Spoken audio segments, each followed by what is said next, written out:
Bapak Gubernur Kalimantan Barat, hadirin hadirat yang kami hormati, alhamdulillahirrabbilalamin, kita kembali dapat dipertemukan dengan bulan suci Ramadan tahun 1442 Hijriah.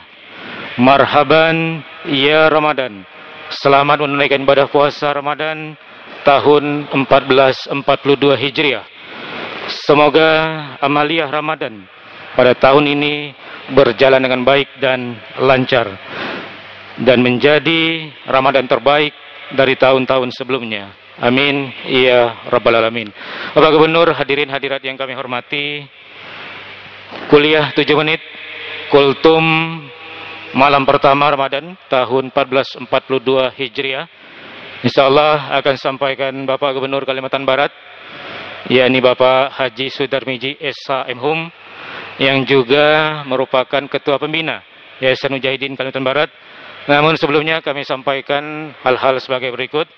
Pertama, bahwa pelaksanaan ibadah di Masjid Raya Mujahidin, jamaah diharapkan tetap memperhatikan protokol kesehatan COVID-19, terutama penggunaan masker dan tetap menjaga jarak dalam shaf. Jamaah pada shaf kedua, ketiga, dan seterusnya dapat mengikuti patokan pada shaf yang paling depan. Kemudian shaf sholat untuk ibu-ibu untuk 3 hari malam pertama Ramadan agar dapat menempati ruangan aula serbaguna Yayasan Mujahidin Kalimantan Barat di lantai dasar masjid. Kemudian yang kedua, kami sampaikan pelaksanaan sholat tarawih dan witir di Masjid Raya Mujahidin, yakni 4 rakaat tarawih salam, 4 rakaat tarawih salam, dan 3 rakaat witir salam. Kami ulangi, 4 rakaat tarawih salam, 4 rakaat tarawih salam, dan 3 rakaat witir salam. Dan yang ketiga, bagi jamaah yang ingin berinfak, kotak infak tarawih tersedia pada setiap tangga dan lantai dasar Masjid Raya Mujahidin. Semoga infak jamaah mendapatkan balasan yang berlipat ganda dari Allah Subhanahu wa taala. Amin ya rabbal alamin. Hadirin hadirat yang kami hormati, dan selanjutnya mari kita ikuti kuliah 7 menit Kultum malam pertama Ramadan. Dan kepada yang terhormat Bapak Gubernur Kalimantan Barat, Bapak Haji Sudarmiji SH Mhum, kami silakan.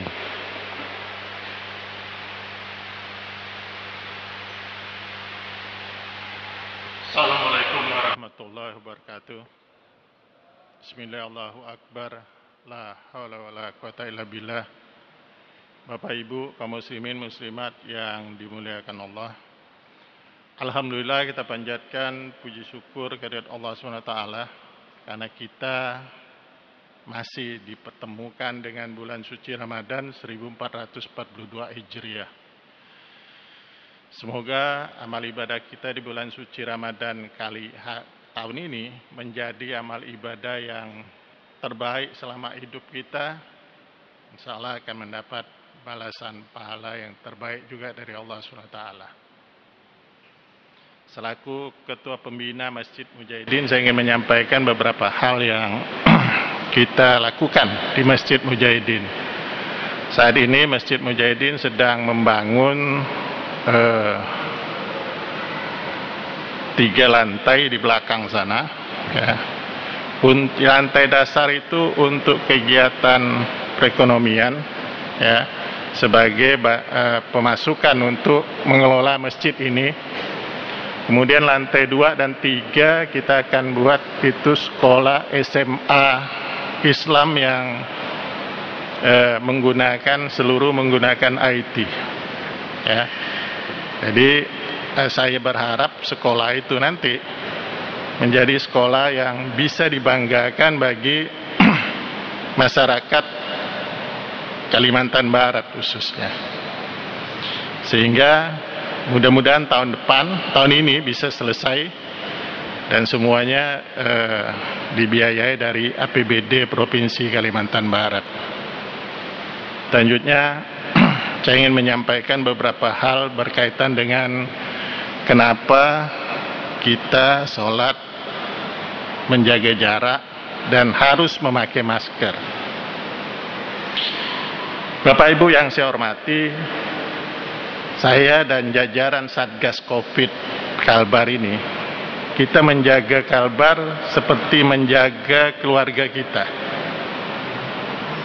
Covid ini, Bapak Ibu, satu-satunya alat menurut kita, satu-satunya alat yang bisa mendeteksi COVID secara benar dan tingkat akurasinya lebih 99% itu adalah PCR.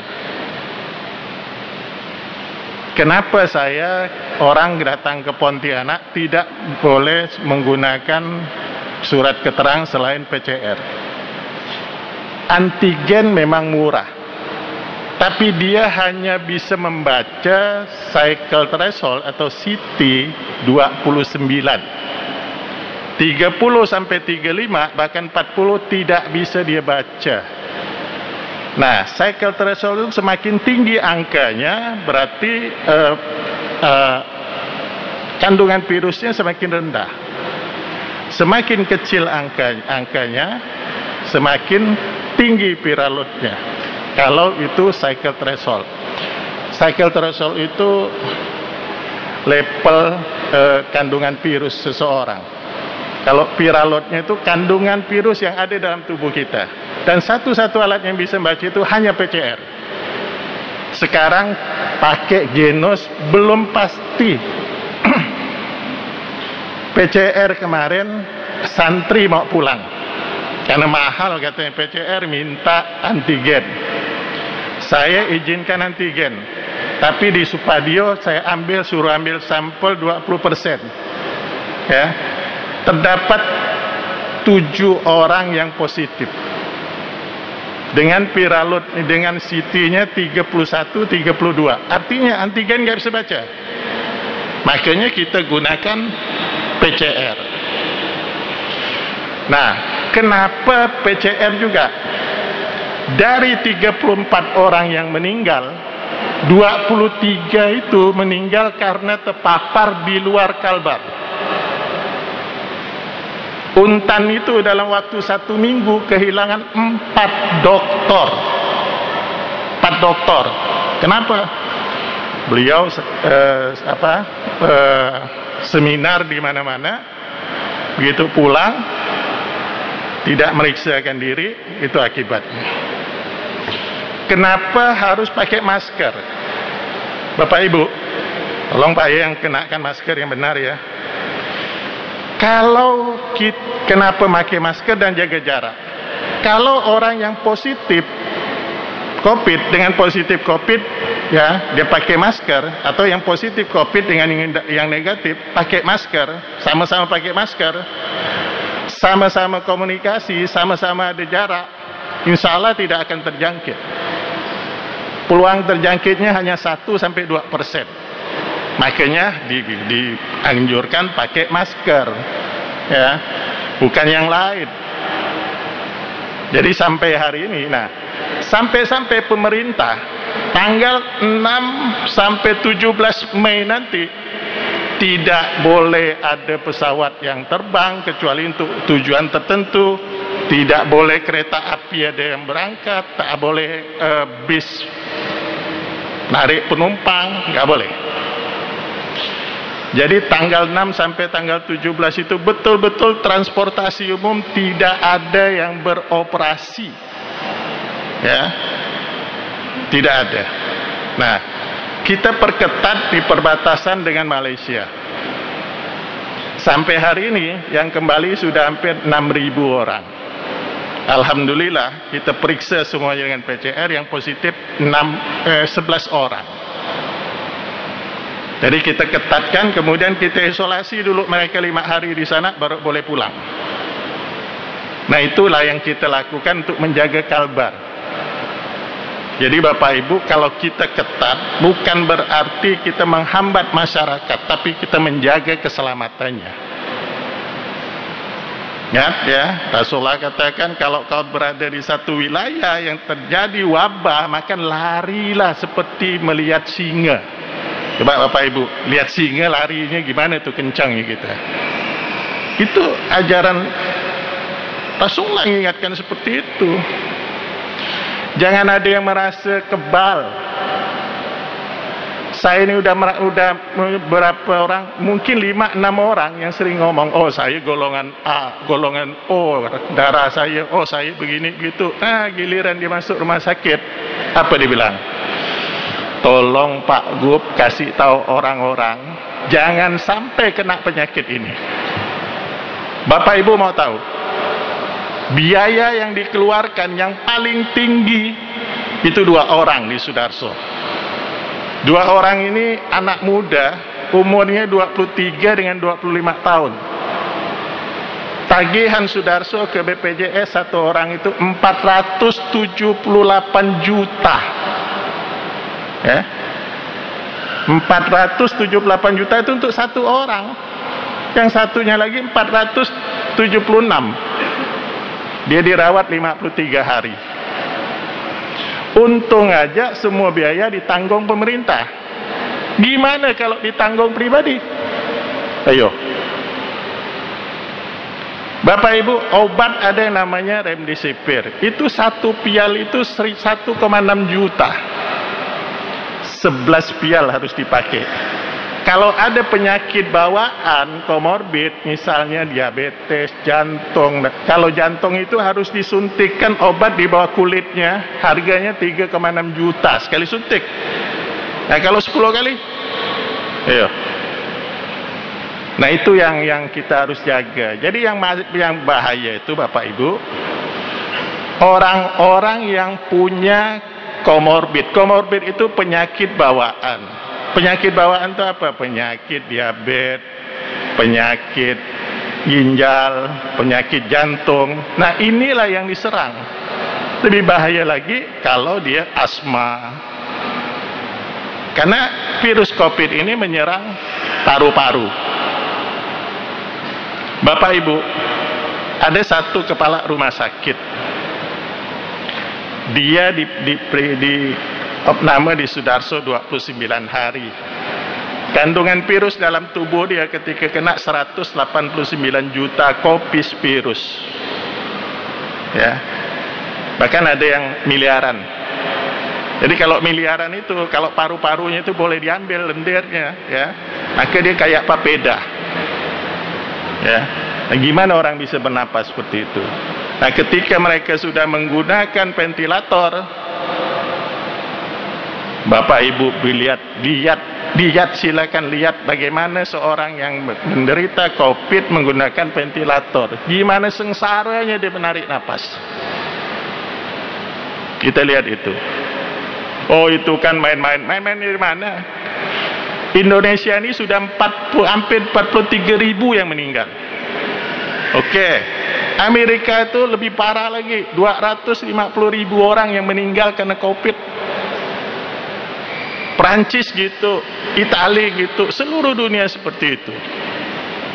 Kalau ada masih yang ini, yang masih merasa, ya terserah lah model gimana, ogah-ogahan, melaksanakan protokol kesehatan, jangan nyusahkan orang.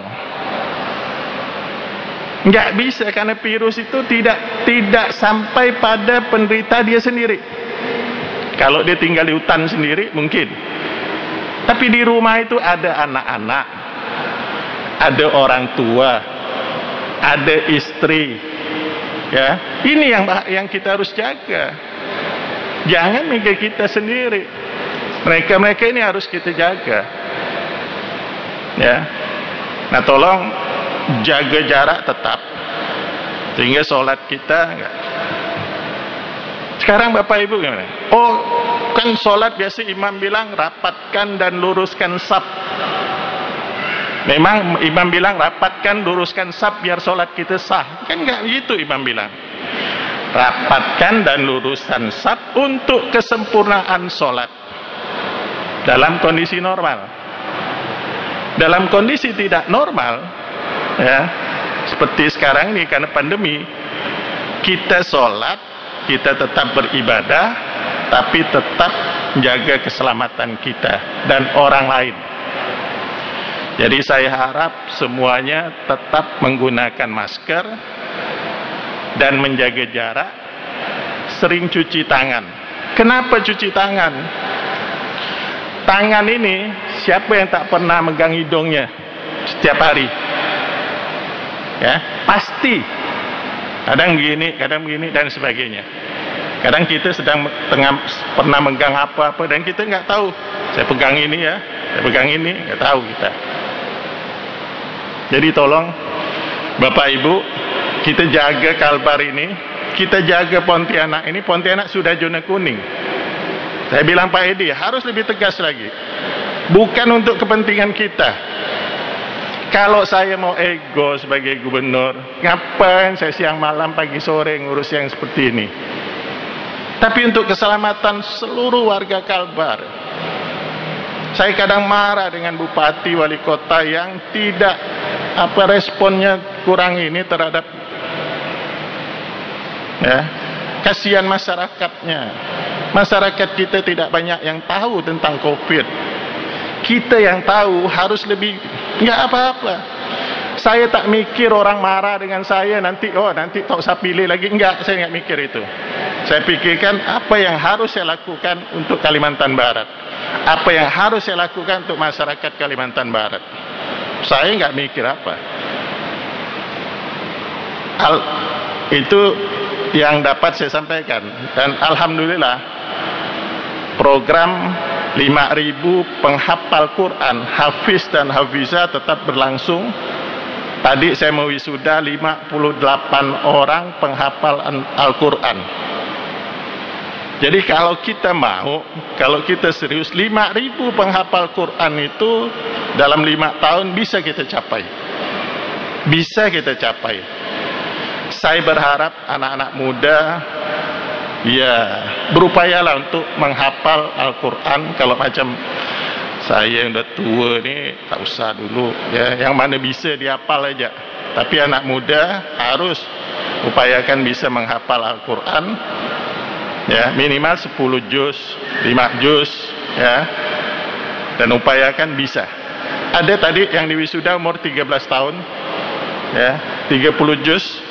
Dan alhamdulillah sejak program ini ada kita 3 kali 2019, 2020, 2021 sudah melahirkan 3 juara nasional dan 1 juara di kedutaan Arab Saudi. Dan inilah program dari yang kita lakukan selama ini. Bapak Ibu, terakhir saya ingin sampaikan dalam mencegah COVID ini, selain itu tadi, jangan berada di dalam ruangan seramai ini ya selama lebih dari 2 jam. Itu protokol kesehatan ya. Mari kita bersama-sama, saya tidak akan berpanjang lebar, mari kita bersama-sama melaksanakan sholat tarawih dengan tetap menjaga jarak dan menggunakan masker Bapak Ibu dengan benar. Jangan masker dipakai gini, cuma mulut yang ditutup. Jangan juga sampai diagu jenggotnya jadi ditutup ya, harus semuanya. Karena napas kita itu keluarnya dari mulut dan dari hidung. Jadi tolong semuanya. Nah, kalau pakai masker yang kain, Bapak Ibu kasih aja minyak angin di sini supaya saturasi atau oksigen di dalam paru-paru kita, dalam darah kita tetap bagus. Ya, pakai minyak angin di sini supaya enak gitu menghirup udaranya. Tapi pakai masker kain. Cuma masker kain ini pakai sekali aja Pak, 1 hari aja, habis itu cuci. Jangan seminggu baru ganti. Nah, itu bukan COVID lagi yang ada di masker. Jadi 1 hari ganti. Jangan seminggu sekali ganti. Ya. Yang suka ngomong air liurnya lekat di masker, nah itu juga masalah. Jangan Pak, apa dilihat tuh? Bapak tuh langsung lihat maskernya. Udahlah, Baik Bapak Ibu, mohon maaf kalau ada hal tak berkenan. Bila taufiq wal hidayah. Wassalamualaikum warahmatullahi wabarakatuh.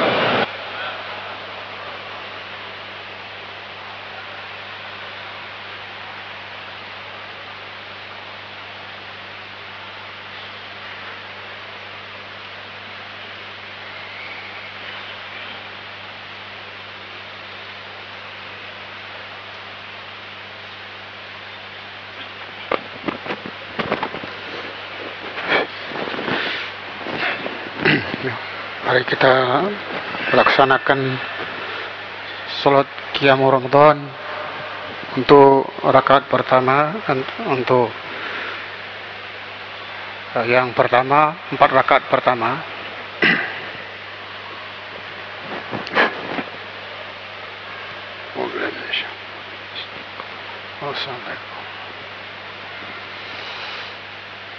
Allahu Akbar.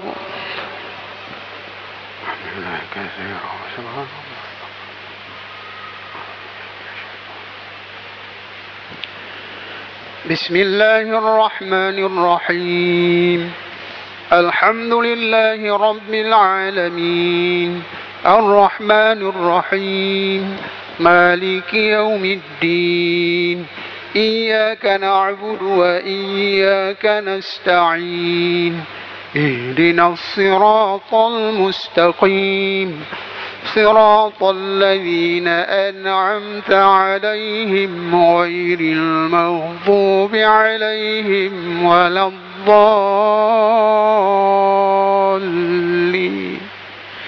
آمين.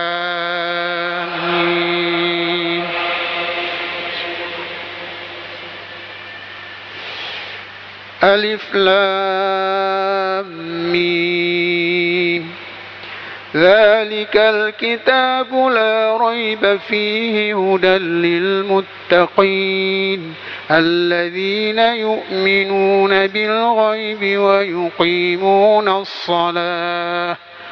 ويقيمون الصلاة ومما رزقناهم ينفقون والذين يؤمنون بما أنزل إليك وما أنزل من قبلك وبالآخرة هم يوقنون أولئك على هدى من ربهم وأولئك هم المفلحون.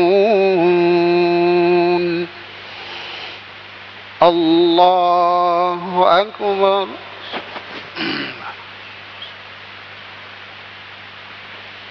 سمع الله لمن حمده.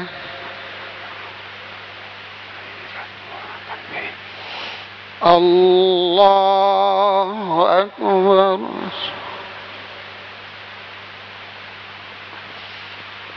الله أكبر.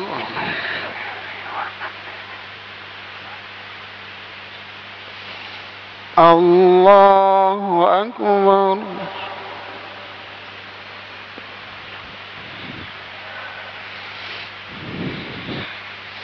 الله أكبر.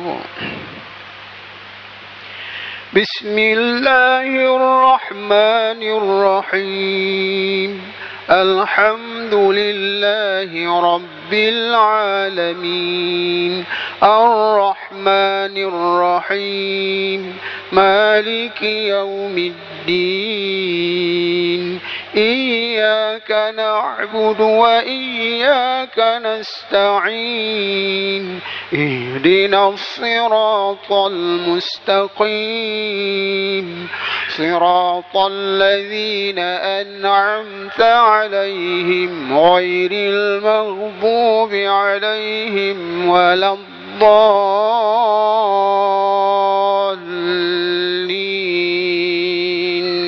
آمين.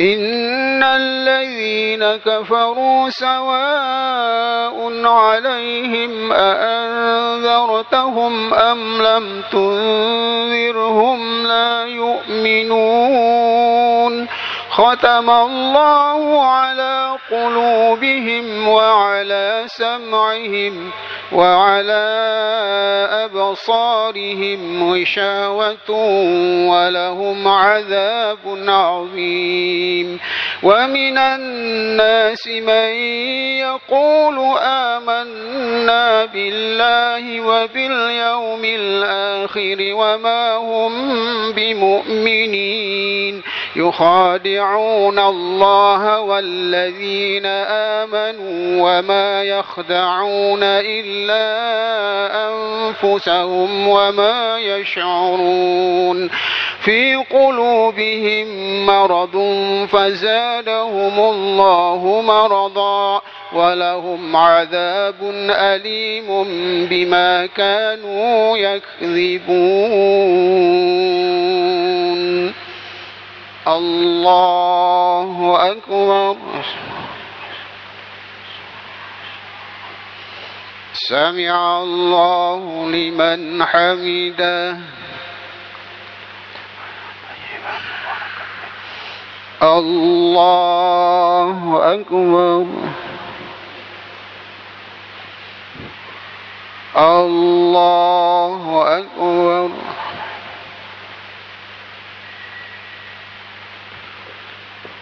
الله أكبر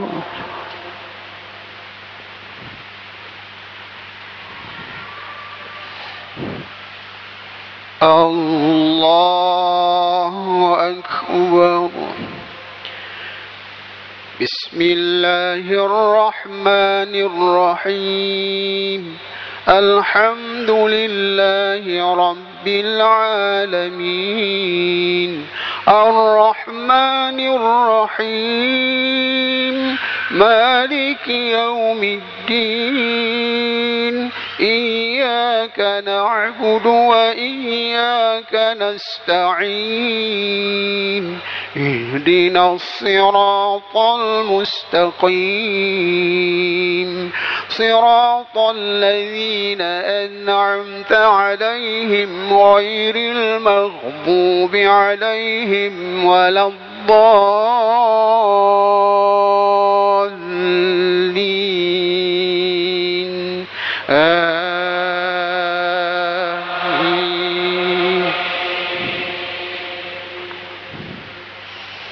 وإذا قيل لهم لا تفسدوا في الأرض قالوا إنما نحن مصلحون ألا إنهم هم المفسدون ولكن لا يشعرون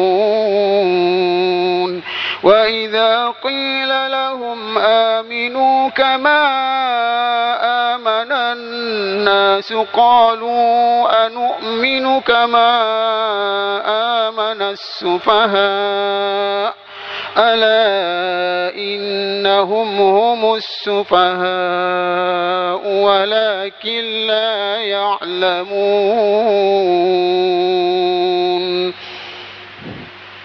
الله أكبر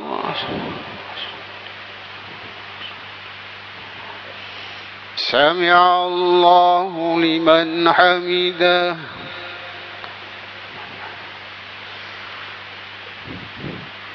الله أكبر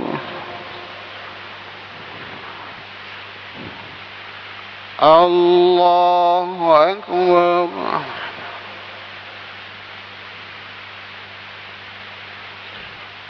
الله أكبر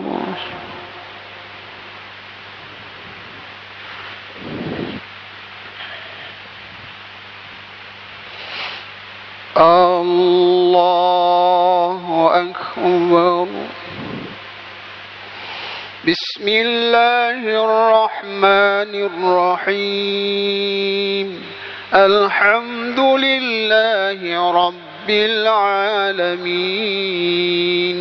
الرحمن الرحيم مالك يوم الدين إياك نعبد وإياك نستعين اهدنا الصراط المستقيم صراط الذين أنعمت عليهم غير المغضوب عليهم ولا الضالين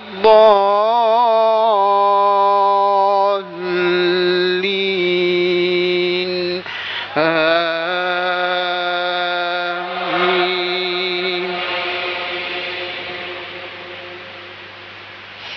وإذا لقوا الذين آمنوا قالوا آمنا وإذا خلوا إلى شياطينهم قالوا إنا معكم إنما نحن مستهزئون الله يستهزئ بهم ويمدهم في طغيانهم يعمهون أولئك الذين اشتروا الضلالة بالهدى فما ربحت تجارتهم وما كانوا مهتدين.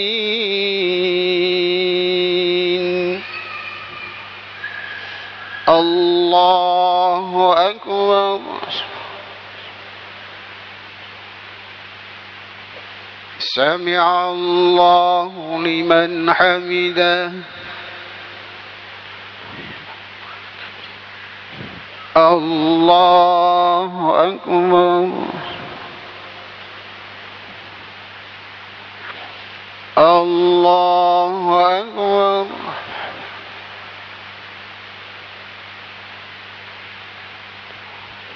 الله أكبر.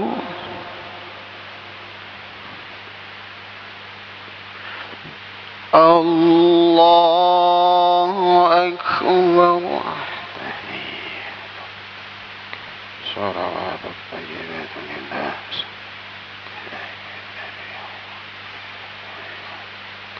السلام عليكم. أشهد اللهم صل